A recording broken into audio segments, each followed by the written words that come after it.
Stop au harcèlement. En France, une femme sur 5 est touchée par un harcèlement sexuel au travail et plus de 20% de Français déclarent connaître au moins une personne ayant subi un harcèlement sexuel au travail.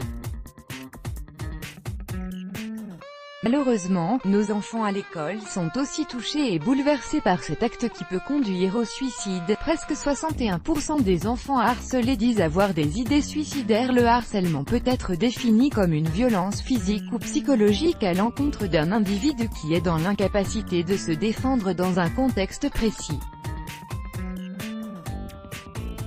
Au travail, dans la rue, au téléphone et même sur Internet, le harcèlement sexuel ne touche pas seulement les femmes. Les hommes, les enfants et les personnes âgées peuvent aussi être harcelés.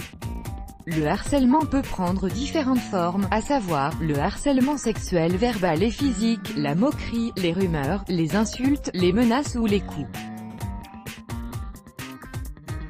Témoignage. Riz, une jeune fille de 16 ans, nous raconte son histoire. Tout a commencé par un échange de messages entre elle et son camarade d'école. Après un moment, la jeune fille quitte la conversation et informe son camarade qu'elle doit prendre sa douche, et là, il lui demande de lui envoyer des photos d'elle nue sous la douche. La fille surprise a pensé à une réponse brillante. Riz envoie une photo d'elle sous la douche mais tout habillée et portant un petit parapluie sur la tête.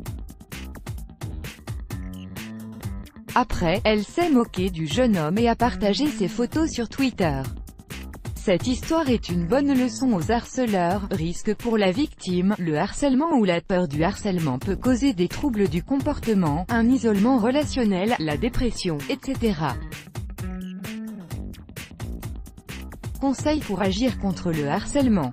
Nous utilisons de plus en plus Internet au travail, à la maison ou à l'école et nous sommes très souvent exposés au harcèlement. Voici des conseils pour agir et se défendre, se protéger. Il est très important de garder la confidentialité de tous les mots de passe et les informations personnelles. Réfléchissez bien avant d'envoyer ou de diffuser vos photos sur les réseaux sociaux.